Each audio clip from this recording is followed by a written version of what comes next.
তাফসিরে জালালাইন দরসে জালালাইন আজকের এই অনলাইন ক্লাসে যারা উপস্থিত হয়েছেন সবাইকে মোবারকবাদ জানাচ্ছি। আলহামদুলিল্লাহ, আল্লাহ পাকের অশেষ মেহেরবানি যে আমরা আল্লাহ তাআলার অশেষ মেহেরবানিতে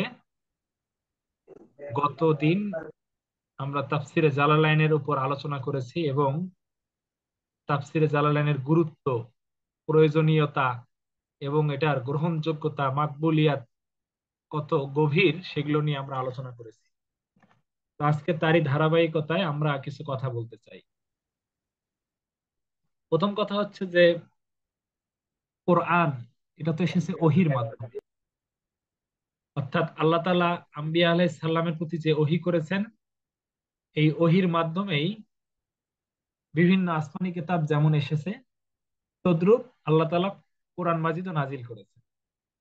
এজন্য আম্বিয়া আলাইহিস সালামের উপর যে ওহীগুলো অবতীর্ণ হয়েছে বা যে ওহী এসেছে সেটা মূলত দুই প্রকার। ওলামায়ে কেরাম বিভিন্ন দৃষ্টিকোণ থেকে ওহীর অনেক প্রকার করেছে। তো নাজিল হওয়ার প্রেক্ষাপট থেকে আম্বিয়া আলাইহিস সালামের প্রতি ওহী যে অবতীর্ণ হয়েছে এসেছে আল্লাহ তাআলার কাছ থেকে, সেই দৃষ্টিকোণ থেকে ওহীটা দুই প্রকার। প্রথম প্রকারের নাম হচ্ছে ওহিয়ে তাকউইনি, আর দ্বিতীয় প্রকারের নাম হচ্ছে ওহিয়ে তাশরিঈ।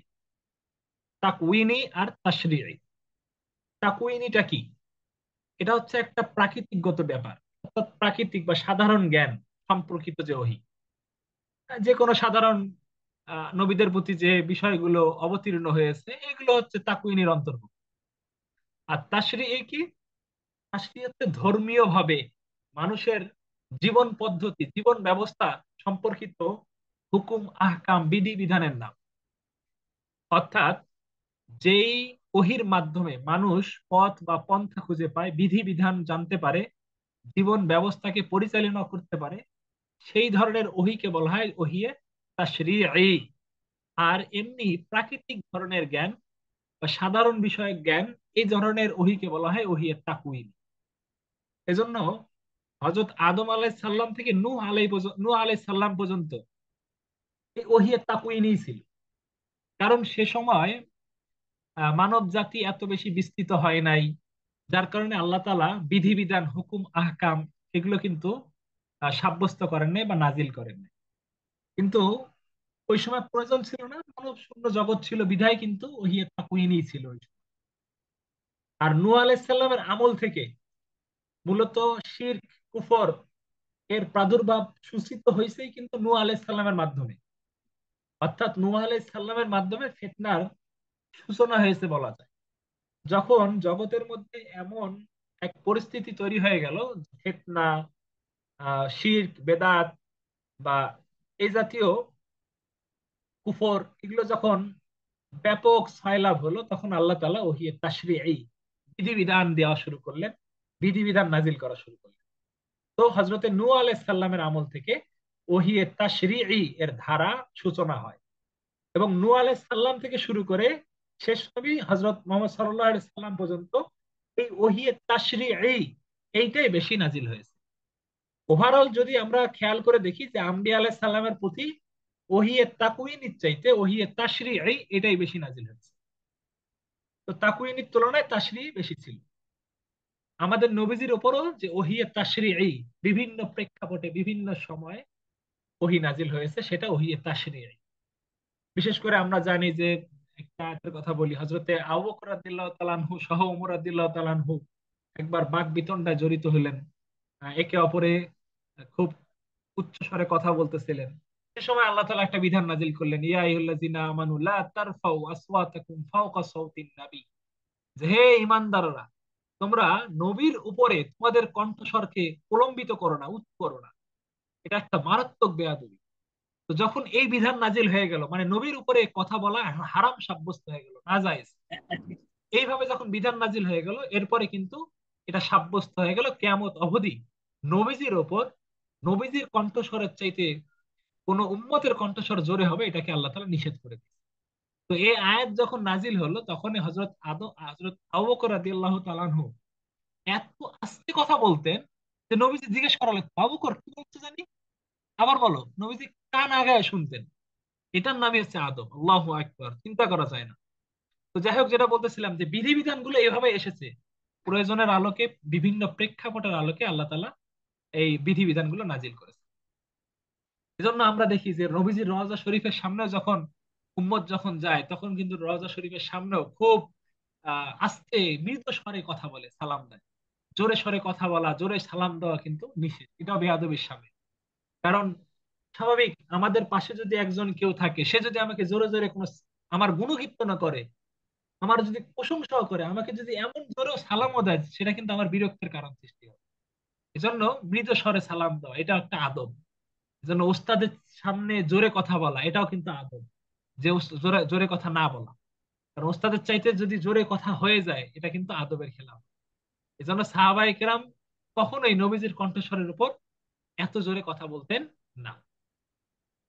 তো যাই হোক, তো বলতেছিলাম যে ওহিটা সাধারণত নাজিল হওয়ার প্রেক্ষাপট থেকে দুই ধরনের আল্লাহ তাআলা নাজিল করেছে। তবে ওহির আহ যদি বলি আমরা, তাহলে ওহি নবীদের কাছে তিন ভাবে আসতো। দুই দৃষ্টিকোণ থেকে আল্লাহ ওহী নাজিল করেছেন, আর নবীদের কাছে যে দৃষ্টিকোণে ওহী আসতো, সেটা তাকওয়িনী হোক আর তাশরীঈ হোক, সেটা আসতো এই তিন ভাবে।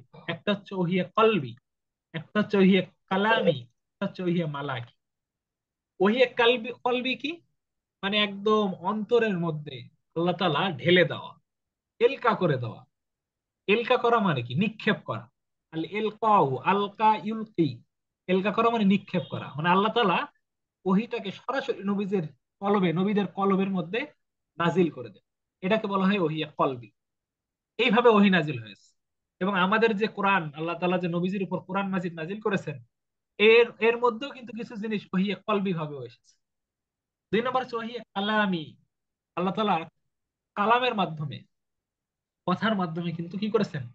ওহি নাজিল করেছেন। যেমন আমরা কোরআন শরীফে দেখতে পাই, ও কাল্লাম আল্লাহু মুসা তাকলিমা। আল্লাহ তাআলা মুসা নবীর সাথে কথা বলেছেন। আমরা জানি সে কাহিনী, বিশাল ইতিহাস, সামনে আসবে, আমরা যখন পড়তে যাব তখন আসবে অনেক বিষয়। তো যাই হোক, এই যে এটাকে বলা হয় ওহিয়ে কালামি। আর তিন নম্বর হচ্ছে ওহিয়ে মালাকি, মানে ফেরেশতার মাধ্যমে ওহি নাজিল। এবং আমরা জানি ফেরেশতার মাধ্যমে সবচেয়ে বেশি ওহি নাজিল হয়েছে। জিবরিল আলাইহিস সালাম প্রায় 24,000 বার নবীজির দ্বারে এসেছেন।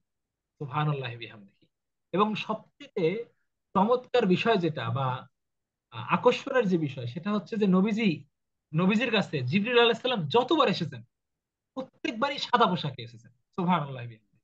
এজন্য সাদা পোশাকের দাম, ওলামায়ে কেরাম বলেছেন যে সাদা সবচেয়ে উত্তম রং। এজন্য আম্বিয়া আলাইহিস সালাম থেকে শুরু করে আউলিয়া কেরাম, এরা কিন্তু সাদাকে সবসময় প্রায়োরিটি দেন। সবসময় সাদা জামা পরেন, সাদা টুপি পরেন।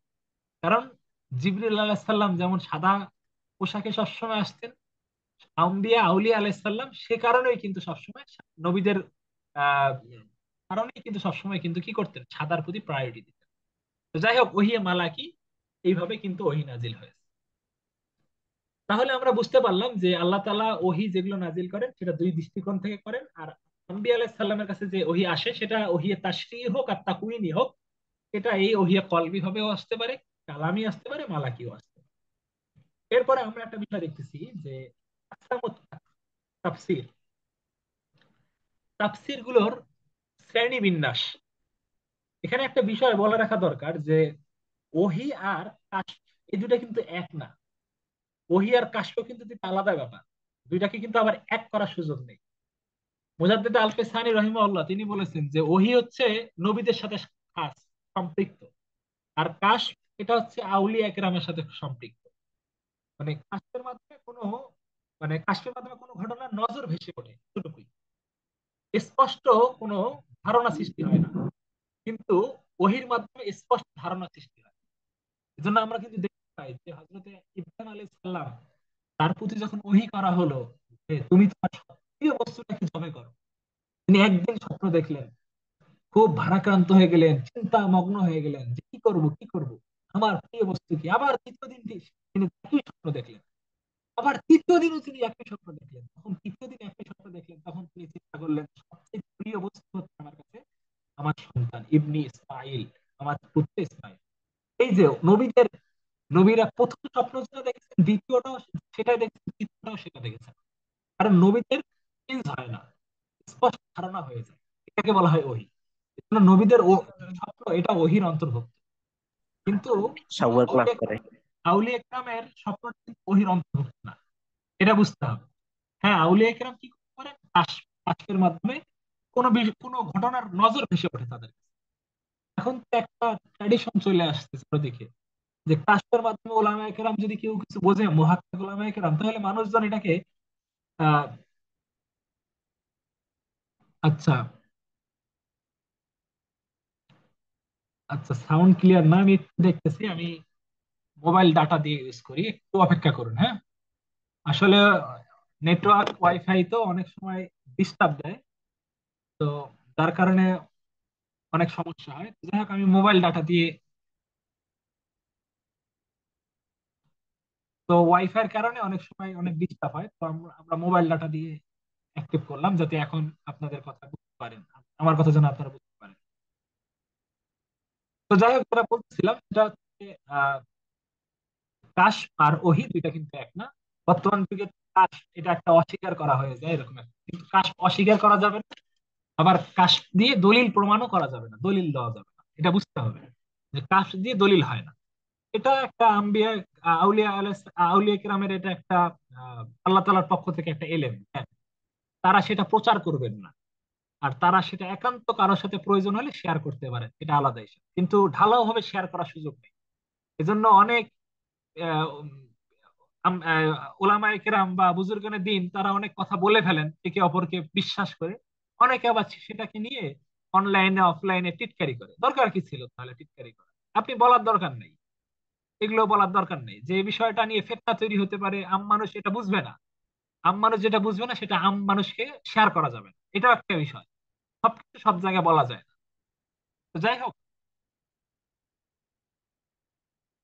আচ্ছা, সাউন্ড কি করবো আসলে, নিজের জায়গা থেকে চেষ্টা সাউন্ড ঠিক করতেছি। আছে ভাই, ভাই আপনি চালিয়ে যান, সাউন্ড ঠিক আছে আলহামদুলিল্লাহ। আচ্ছা, আচ্ছা, ঠিক আছে। তো যাই হোক, বলতেছিলাম এই যে ওহি আর কাশফের কথা, তবে এলহাম যে ব্যাপারটা, এলহাম এটা কিন্তু, এলহামও কিন্তু আছে, এলহাম এটা নবীদের প্রতিও হয়, আউলিয়া কেরামের প্রতিও, আউলিয়া কেরামের প্রতিও কিন্তু হয়।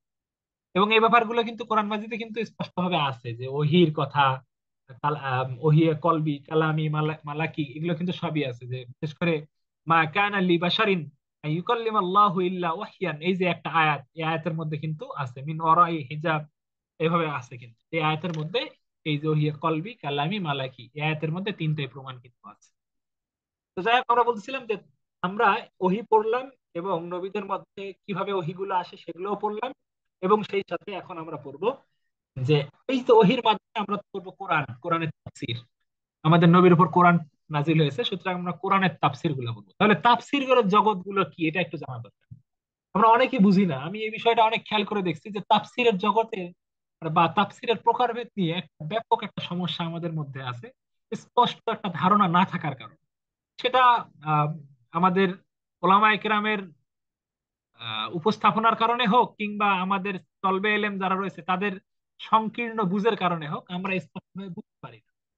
মৌলিকভাবে তাফসির গুলোর আকারের দৃষ্টিকোণ থেকে, আবার বলতেছি, তাফসিরের আকারের দৃষ্টিকোণ থেকে, এই দৃষ্টিকোণ থেকে তাফসির গুলো তিন প্রকার। একটা হচ্ছে মুখতাসর বা আওজাজ, মানে দুইটাই মানে সংক্ষিপ্ত। মুখতাসর, মুখতাসর মানে সংক্ষিপ্ত, যেমন জালালাইন, এটা কিন্তু সংক্ষিপ্ত, এবং আমরা গতদিন কিন্তু বলেছি যে জালালাইনের সংখ্যা, তাফসীর সংখ্যা এবং কোরআনের আয়াত সংখ্যাও কিন্তু অনেক জায়গায় শব্দ সংখ্যা কিন্তু মিল আছে মুজাম্মিল পর্যন্ত, সূরা মুজাম্মিল পর্যন্ত। এরপরে সূরা মুজাম্মিল থেকে শেষ অবধি কিন্তু কিছু তাফসীর বেশি আছে কোরআনের শব্দ সংখ্যার চাইতে। এই দৃষ্টিকোণ থেকে আহ মুখতাসার হচ্ছে তাফসিরে জালালাইন। তা আমরা যেটা পড়বো সেটা তাফসির জগৎ পড়বো, সেটা হচ্ছে এমন তাফসির, মুখতাসার তাফসির। দুই নম্বর হচ্ছে আওসাত। আওসাত মানে মধ্যম, মধ্যম আকৃতির তাফসির, যেমন তাফসিরে কাশাফ, 3-4 খণ্ডের।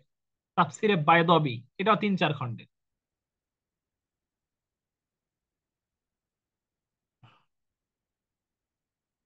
আমি প্রতিদিনই ক্লাস নিই, কিন্তু আজকের আমার মনে হয় আপনাদের কোনো সমস্যা হতে পারে যারা মেসেজ করতেছে, ঠিক আছে, নেটওয়ার্কের। তো যাই হোক, তো আওসাত মানে হুজুর মধ্যম কে আকৃতির। সমান ক্লিয়ার আছে, শোনা যাচ্ছে, সমস্যা হচ্ছে না, শোনা যাচ্ছে। আচ্ছা, ঠিক আছে, ধন্যবাদ। তো 2 নম্বর দৃষ্টিকোণ হচ্ছে মাঝে আওসাত মধ্যে মানে সমস্যা হয়। মধ্যম কোয়ালিটির, মধ্যম কোয়ালিটির তাফসীর। এই দৃষ্টিকোণ থেকে তাফসীর আছে, অনেক তাফসীর আছে, আমরা দুইটা তাফসীরের নাম কিন্তু এখানে উল্লেখ করেছি। তৃতীয় নাম্বার যেটা মাবসুত অথবা মুফাসসাল, মানে বিস্তৃত, বিস্তারিত। মুফাসসাল মানে বিস্তারিত, ব্যাপক, ব্যাপক তাফসীর। যেমন তাফসিরে কাবীর, রুহুল মাআনি, তাফসিরে মাফাতিহুল গায়েব, এই যে এইগুলো তাফসির, এই তাফসির গুলো কিন্তু অনেক ব্যাপক, 16 খণ্ডের, 12 খণ্ডের, 20 খণ্ডের, এরকম কিন্তু এগুলো একটু ব্যাপক তাফসির। তাহলে আকারের দৃষ্টিকোণ থেকে তাফসিরের প্রকারভেদ তিনটা বুঝলাম। এখন আরেক দৃষ্টিকোণ থেকে তাফসির গুলো প্রকারভেদ আছে, অর্থাৎ কিসের আলোকে কোরআনের তাফসীর গুলো যে লেখা হয়েছে, এই দৃষ্টিকোণ থেকে, কোন কোন দৃষ্টিকোণ থেকে তাফসীর লেখা হয়েছে। দুই দৃষ্টিকোণ থেকে, মৌলিকভাবে দুই দৃষ্টিকোণ থেকে হয়েছে। এগুলোর অনেক প্রকার আছে, অত বিস্তারিত জানার দরকার নেই, আমি মূল কথাটা বলার চেষ্টা করছি। কোরআনের তাফসীর গুলো লেখা হয়েছে, সেটা হোক তাফসীরের মুখতাসার, আওসাত অথবা মাকসুদ, এটাই হোক, তো যেই দৃষ্টিকোণ থেকে তাফসীর গুলো লেখা আছে, এগুলো মূলত দুই দৃষ্টিকোণ থেকে লেখা আছে। একটা হচ্ছে তাফসীর বিল মাসুর। মাসুর মানে যেটা হাদিস, মানে যেটা সাব্যস্ত, এটাকে বলা হয় তাফসির বিল মাসুর, মানে হাদিসের আলোকে তাফসির। অর্থাৎ কোরআনের আয়াত দেওয়া আছে, ওইটার হালকা ব্যাখ্যা দেওয়া আছে, এবং ওইটার ব্যাখ্যা হাদিসের আলোকে, নবীজির হাদিসের আলোকে, নবীজির বাণীর আলোকে, এবং তাবেঈ, সাহাবায়ে কেরাম তারা কি বলেছেন, তাদের কওলের আলোকে যে তাফসির, সেটাকে বলা হয় তাফসির বিল মাসুর, তাফসির বিল মাসুর। এই তাফসির বিল মাসুরকে কিন্তু তাফসির বিল সনদ বলা হয়, অর্থাৎ সনদের আলোকে। সনদ কি? আহ, সংযুক্ত, অর্থাৎ কিসের সাথে সংযুক্ত? হাদিসের সাথে সংযুক্ত, অথবা সাহাবায়ে কেরাম অথবা তাবেঈ কেরাম, তাবেঈন, তাদের কথার মাধ্যমে সংযুক্ত। আমরা তো জানি সাহাবায়ে কেরামের কথাও কিন্তু হাদিস, আমরা কিন্তু জানি তাবেঈদের কথাও কিন্তু হাদিস। সুতরাং তাবেঈন যারা রয়েছেন, সাহাবায়ে কেরাম যারা রয়েছেন, তাদের কথা হাদিস। তাদের কথার আলোকে এবং নবীর কওলের আলোকে যেই তাফসির গুলোকে করা হয়, সেই তাফসির গুলোকে বলা হয় তাফসির বিল মাসুর অথবা তাফসির বিস সনদ। এটা হচ্ছে এক প্রকারের তাফসির, বা এই দৃষ্টিকোণে তাফসির লেখা হয়। অনেক তাফসির আছে, যেমন জামিউল বায়ান ফি তাফসিরিল কোরআন, আহ, যেমন আমরা জানি যেটা তাফসিরে ইবনে জারির আত-তাবারি রাহিমাহুল্লাহ, এটা কিন্তু তাফসির বিল মাসুর। এরপর মাআলিমুত তানজির, তারপর আছে তাফসিরুল কুরআনিল আযীম, যেটাকে আমরা ইবনে কাসির বলি, তাফসির ইবনে কাসির বলি, এটা কিন্তু তাফসির বিল মাসুর।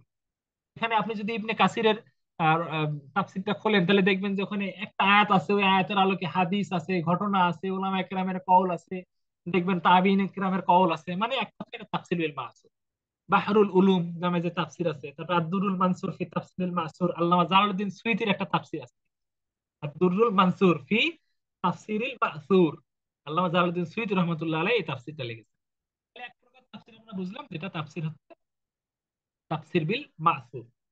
দ্বিতীয় প্রকার যে তাফসীর, সেটা হচ্ছে তাফসীর বিল রায়।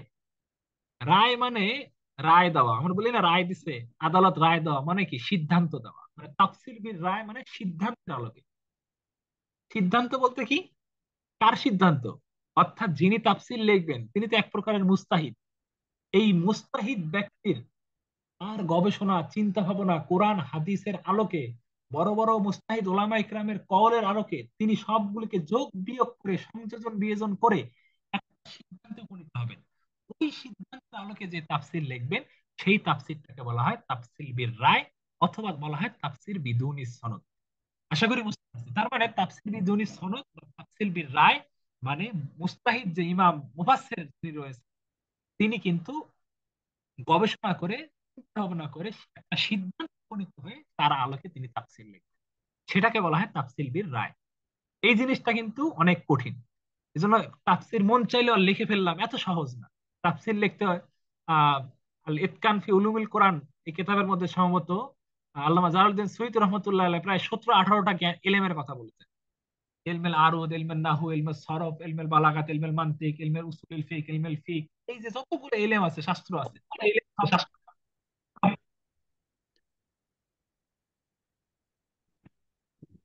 আচ্ছা, এই যে যতগুলো শাস্ত্র আছে, এই শাস্ত্রগুলোর উপর পাণ্ডিত্য হাসিল করতে হবে। 17-18টা শাস্ত্রের উপর পাণ্ডিত্য হাসিল করা এত সহজ ব্যাপার না। এরপরে তিনি তাফসিরের মুফাসসির হইতে পারবেন। এজন্য আমরা যে এখন বর্তমানে ওয়াজের ময়দানে মুফাসসিরিনে কেরাম, আন্তর্জাতিক মুফাসসিরে কোরআন, এত সোজা মুফাসসির হওয়া। মুফাসসির কি ডাল আর ভাত, যে কোনো রকম ভাবে ডাল রান্না করলাম আর ভাত রান্না করলাম আর মুফাসসির লিখে ফেললাম?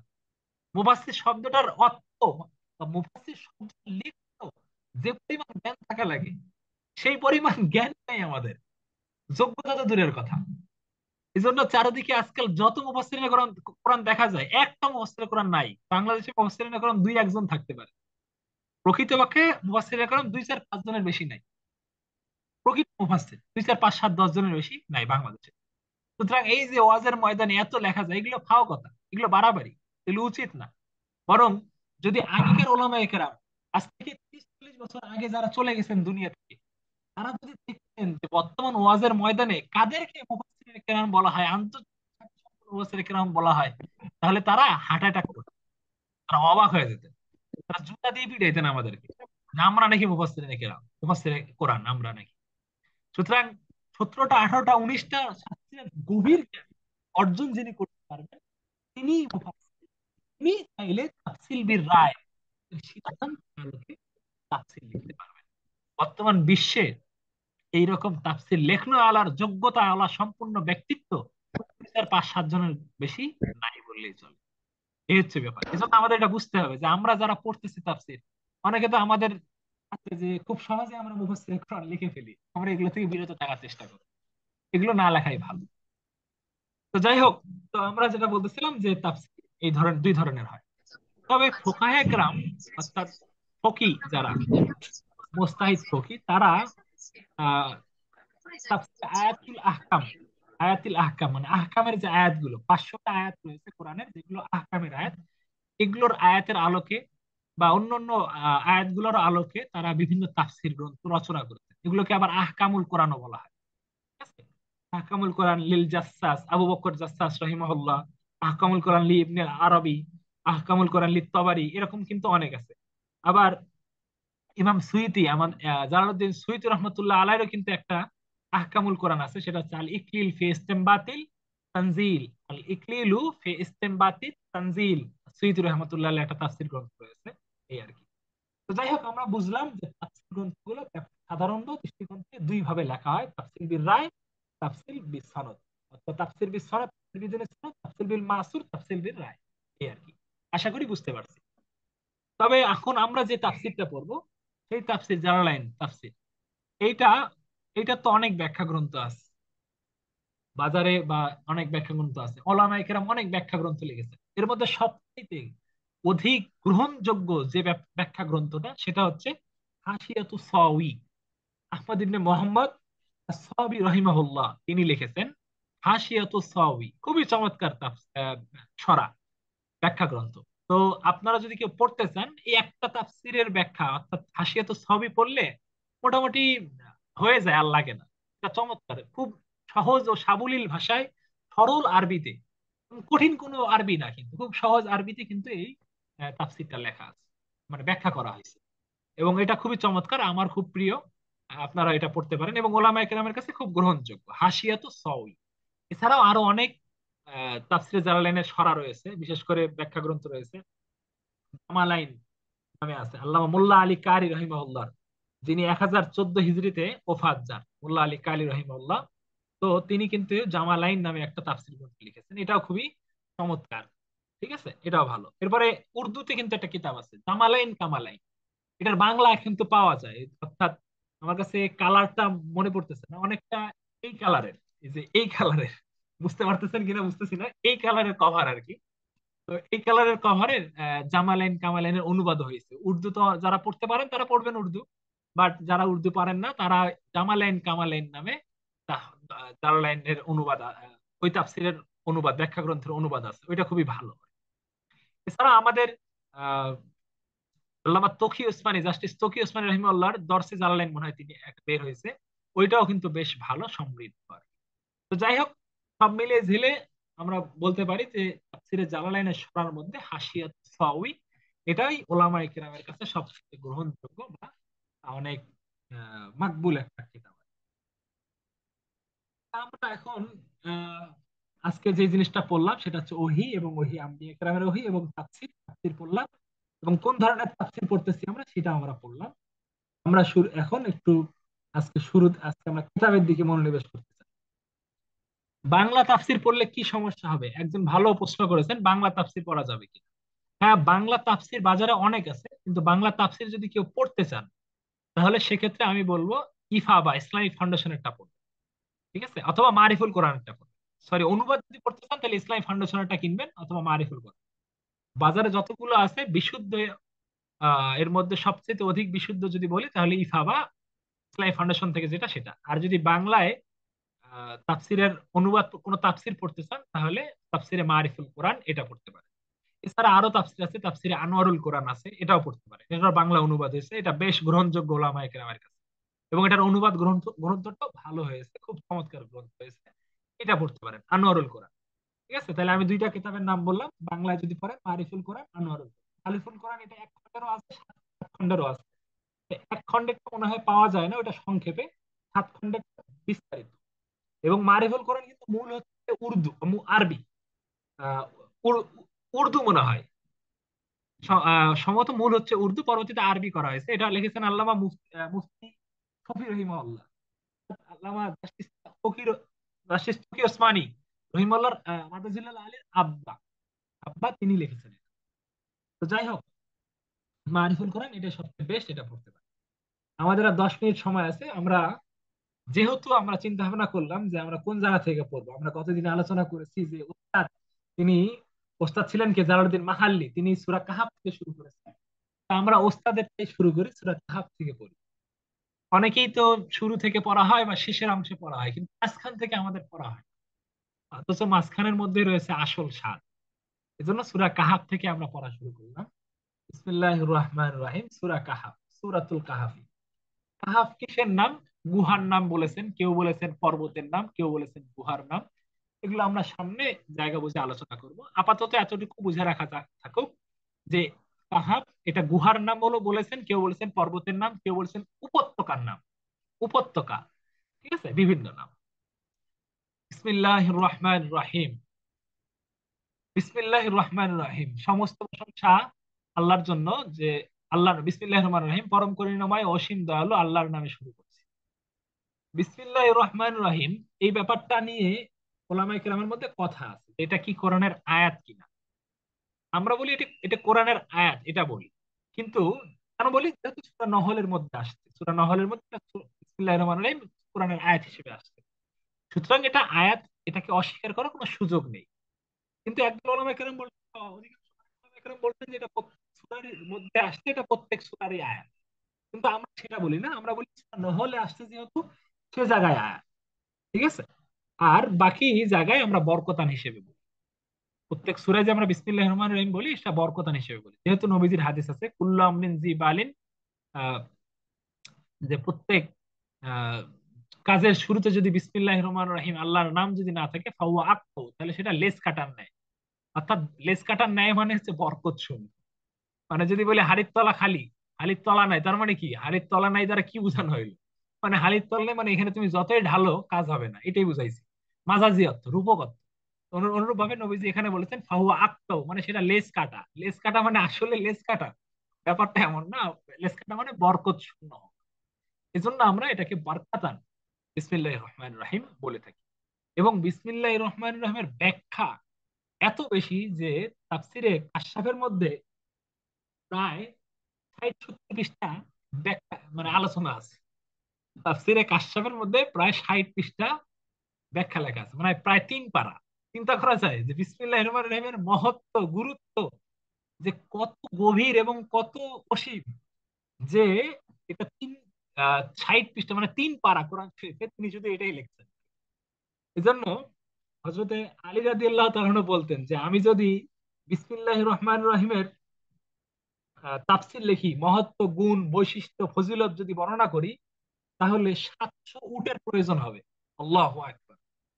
যে এত বেশি লিখে ফেলবো, বোঝা এত বেশি হয়ে যাবে, আমার লিখিত পান্ডুলিপি এত বেশি হবে যে 700 উটের প্রয়োজন হবে। সুবহানাল্লাহ! তাহলে হযরত আলী রাদিয়াল্লাহু তাআলা এর এই কওল দ্বারা বোঝা যায় যে বিসমিল্লাহির রহমানির রহিমের মধ্যে কত রহস্য লুকিয়ে আছে। যাই হোক, মাক্কিয়াতুন, এটা হচ্ছে মাক্কি সূরা। সূরাতুল কাহাফ মাক্কিয়াতুন, এটা মাক্কি সূরা। ইল্লা, তবে হ্যাঁ ব্যতীত, কি ব্যতীত? ওয়াসফির নাফসাক, এই আয়াত ইল্লা ওয়াসবির নাফসাক, এই যে ওয়াসবির নাফসাক এই আয়াতটা রয়েছে, মাঝখানে আয়াত রয়েছে, এটা এই আয়াতটা বাদ দিয়ে বাকি আয়াতগুলো মক্কি। আল আয়া এই আয়াতটা বাদ দিয়ে। ওয়াহিয়া মেয়াতুন, এটা হচ্ছে 100। ওয়া আশারু আয়াতিন, এবং 3 থেকে 10-এর মধ্যে আদাদ এবং মাদুদের সম্পর্ক হয় বিপরীত। তার মানে আশারু আয়াতিন হবে, আশারা আয়াতিন, তাহলে আয়াতিন হবে, তাহলে 110 আয়াত। আও অথবা খামসা আশারাতা আয়াতান, আমরা জানি এরপরে 13 থেকে 19 এগুলো কিন্তু সবগুলো আয়াতান মানসুব হালতে হবে, তাহলে খামসা আশারাতা আয়াতান। অর্থাৎ কেউ বলছেন যে 110টি আয়াত, অথবা কেউ বলছেন 115টি আয়াত। নাজালাত অথবা নুজিলাত দুইটাই পড়া যায়, বাদা সূরাতিল গাশিয়া, সূরা গাশিয়ার পরে এটা নাজিল হয়েছে, দুই ভাবেই পড়া যায়, নাজালাতও পড়া যায়, নুজিলাতও পড়া যায়। বিসমিল্লাহির রহমানির রহিম। আলহামদু, সমস্ত প্রশংসা, আলহামদুলিল্লাহ, সমস্ত প্রশংসা আল্লাহ তাআলার জন্য। আজকে আর সময় নেই, আমরা একটু পড়তে চাইছিলাম, কিন্তু আলহামদু নিয়ে পড়লে একটু সময় লাগবে, এই জন্য আমরা এত দূরই থাক আজকে। আলহামদু আহুয়াল ওয়াসফু বিল জামিল, এটা এমন একটা গুণকীর্তন, বিল জামিল, যেটাকে সৌন্দর্য মণ্ডিত করা হয়েছে। অর্থাৎ আলহামদু এই শব্দর মহত্ব, গুণত্ব, সৌন্দর্য এত বেশি না, যে এর মধ্যে দুনিয়ার সবকিছু আল্লাহ লুকায়িত রাখছে। এইটা এখানে মুসান্নেফ রহিমাহুল্লাহ বুঝাইতে চাইছেন, হুয়াল ওয়াসফু বিল জামিল, যেটাকে সৌন্দর্য দ্বারা গুণকীর্তন করা হয়েছে, বর্ণনা করা হয়েছে। সাবিতুন, যেটা সাব্যস্ত কার জন্য, গুণকীর্তন কার জন্য, লিল্লাহ আল্লাহ তাআলার জন্য, তাআলা আল্লাহ তাআলার জন্য এটা সাব্যস্ত। এজন্য ওলামায়ে কেরাম বলেছেন যে কেউ যদি আল্লাহ তাআলার প্রকৃত কৃতজ্ঞতা প্রকাশ করতে চায়, অনু প্রকৃত শুকরিয়া জ্ঞাপন করতে চায়, তাহলে সে যেন আলহামদুলিল্লাহ, সুবহানাল্লাহ। এই জন্য আমরা আয়াত লিখছিলাম 3টা এখানে, যে ওয়ালাকাদ আতাইনা, আমি দান করলাম দাউদ ও সুলাইমান ইলমা, দাউদ এবং সুলাইমান আলাইহিস সালাম। আমরা কিন্তু জানি দাউদ আর সুলাইমান আলাইহিস সালাম কিন্তু বাপ বেটা, এবং এই বাপ বেটাকে আল্লাহ তাআলা এক রাজত্ব দিচ্ছেন, জ্ঞানও দিচ্ছেন, হিকমতও দিচ্ছেন, প্রজ্ঞাও দিচ্ছেন, সুবহানাল্লাহি ওয়া বিহামদিহি। তো ওইটা আল্লাহ বলতেছে ওয়ালাকাদ আতাইনা দাউদ ও সুলাইমান ইলমা, ইলম দান করেছে। অকালা, তখন তাদেরকে এই যে রাজত্ব, ইলম, এত কিছু দান করলাম, তখন তারা কি বললো, কলা, তারা দুজন বললো আলহামদুলিল্লাহিল্লাযী, ওই সত্তার শুকরিয়া, কৃতজ্ঞতা, প্রশংসা, আল্লাহ যিনি ফাদ্দাল্লাহ, আমাদেরকে কি করেছেন, সম্মানিত করেছেন, শ্রেষ্ঠ করেছেন, আল্লাহ কাসীরিম মিন ইবাদিহিল মুমিনিন, মুমিনদের মধ্য থেকে আমাদেরকে কি করেছেন, সম্মানিত করেছেন, শ্রেষ্ঠ করেছেন। তাহলে দেখেন, হযরত দাউদ আলাইহিস সালাম এবং সুলাইমান আলাইহিস সালামকে দুনিয়ার রাজত্ব দিলেন, সম্পদ দিলেন, নবী বানাইলেন, এবং এলেম, প্রজ্ঞা সব দান করলেন। এত কিছু দান করার পরে তারা কি কি প্রশংসা করছেন, কিভাবে আল্লাহ তাআলা কৃতজ্ঞতা প্রকাশ করছেন, এই যে ফাকালা আলহামদুলিল্লাহ, আলহামদুলিল্লাহ বলে। এইভাবে আমি আপনাদেরকে দেখাইতে চাইলাম যে আম্বিয়া আলাইহিস সালাম কিভাবে আল্লাহ তাআলা প্রশংসা করছেন, আলহামদুলিল্লাহ বলে। তার মানে আলহামদুলিল্লাহর মধ্যে এমন জানে আল্লাহ তাআলার প্রশংসা, কৃতজ্ঞতার একটা সমস্ত রূপ এর মধ্যে লুকায়িত আছে। এজন্য বেশি বেশি আলহামদুলিল্লাহ বলতে হবে। ফাইজা ইস্তাউতা, যখন তুমি, নূহ আলাইহিস সালামকে আল্লাহ বলছেন ইস্তাউতা আনতা ওয়া মান মাআকা আলাল ফুলকি, তখন তুমি এবং তোমার সাথে সঙ্গী সাথী যারা ফুলকের ওপর, অর্থাৎ নৌকার উপর উঠবে, ফাকুল, তখন কি বলবে, আলহামদুলিল্লাহ আল্লাযী নাজ্জানা, যে আমাদেরকে কি করেছেন, মুক্ত করেছেন, মিনাল কওমিজ জালিমিন, জালিম সম্প্রদায় থেকে আমাদেরকে যিনি মুক্ত করেছেন, সেই সত্তার জন্য শুকরিয়া। তাহলে নূহ আলাইহিস সালাম এবং তার সম্প্রদায়কে আল্লাহ তাআলা নিজে আদেশ করে দিলেন যে তোমাকে যে এত জালিম সম্প্রদায় থেকে আমি যে তোমাদেরকে মুক্ত করলাম, হেফাজতে রাখলাম, বাঁচিয়ে দিলাম, এজন্য তুমি কি হও, তুমি কৃতজ্ঞ হও। আর কৃতজ্ঞতা প্রকাশ করবা কিভাবে, আলহামদুলিল্লাহ। অনুরূপভাবে আলহামদুলিল্লাহিল্লাযী ওয়াহাব লানা ওয়াহাব আলী আলাল কিবারি, হযরত ইব্রাহিম আলাইহিস সালামকে তখন আল্লাহ তাআলা কি করলেন, বৃদ্ধ বয়সে এসে হযরত ইব্রাহিম আলাইহিস সালামকে যখন আল্লাহ তাআলা একজন সন্তান দান করলেন, তখন তিনি কি বললেন, যে তিনি আলহামদুলিল্লাহ বলেন, আলহামদুলিল্লাহ, সমস্ত প্রশংসা আল্লাহর জন্য, আল্লাযী ওয়াহাব আলী আলাল কিবার, তিনি এই বৃদ্ধ বয়সে আমাকে ইসমাঈল এবং ইসহাক দান করেছেন। তিনি তো ভাবছিলেন যে আমার কোনো সন্তানই হবে না, অথচ বৃদ্ধ বয়সে তার সন্তান ছিল, এবং সন্তান হওয়ার পরে তিনি কি করেছিলেন, কৃতজ্ঞতা প্রকাশ করেছিলেন, তবে আলহামদুলিল্লাহ বলে। এইটাই এখানে বলা হয়েছে, আমাদের মুসান্নিফ রাহিমাহুল্লাহ বলছেন এটা ওহুয়াল ওয়াসফ বিল জামিল, এটা সমস্ত সৌন্দর্যকে কেমন জানি একত্রিত করে, গুণকে একত্রিত করা আছে। এজন্য কেউ যদি আল্লাহর কৃতজ্ঞতা প্রকাশ করতে চায়, সে যেন আলহামদুলিল্লাহ বলে। ইনশাআল্লাহ আগামী কালকে থেকে আমরা এর পরবর্তী অংশ থেকে পড়বো। সবাইকে ধন্যবাদ। এখন 1 মিনিট আছে, কেউ কিছু বলতে চাইলে বলতে পারে।